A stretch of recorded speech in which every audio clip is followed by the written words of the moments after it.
عليكم، صباح الخير. يوم جديد، يوم السبت 27/5/2023 من قلب تونس. هذا الصباح وهذه الأجواء الجميلة ما شاء الله تبارك الله. نبدأ جولتنا تدب الحياة من جديد في الصباح في وسط تونس. السكك الحديدية اللي تمر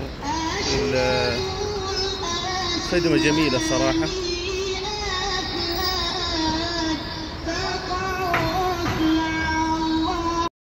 إلى محطة قطار تونس لنحجز إلى سوسة غدا إن شاء الله الأحد. العنايات والعماير على الطراز الفرنسي.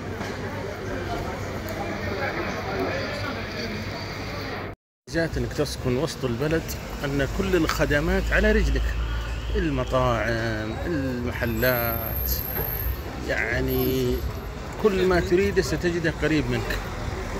اضف الى ذلك انك ستعيش بين الناس وتشوف الاشياء، كل التفاصيل يوميا، محلات بسيطة، مطاعم بسيطة، اشياء، كل الاشياء اللي يعيشون راها بعكس تسكن في فندق بعيد جدا وفخم ومدري ويش، ولكنك بعيد عن كل التفاصيل، ما بتحسها ولا بتشعر بها.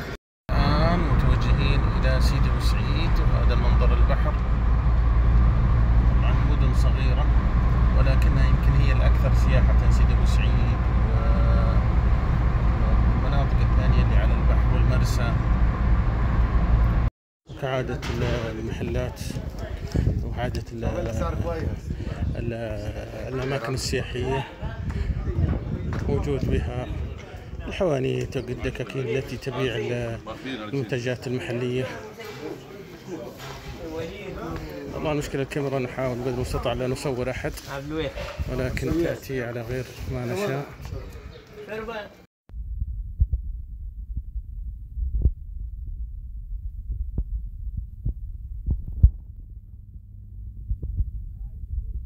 المنظر هنا جميل جدا على البحر الأبيض المتوسط. هذا هو الشاي التونسي الأحمر، لن تجده إلا نادرا إلا إذا طلبت، ولكن الله يعينك على صوت الإزعاج في المحلات. الأشياء الشعبية هذه تستهويني والله. هو الشاي التونسي. خلاصة الأمر في الجولة في سيدي بوسعيد، مدينة صغيرة مطلة على البحر الأبيض المتوسط، يميزها بيوتها البيضاء بنوافذها الزرقاء، محلات سياحية لبيع بعض المنتجات، إطلالة جميلة على البحر الأبيض المتوسط، مقهى شبعان على شكل درج. هذا أكثر ما لاحظته في هذا المكان الموجود هنا. أنا أرفع الكاميرا لأن في صور سياح لا أريد أن أصورهم.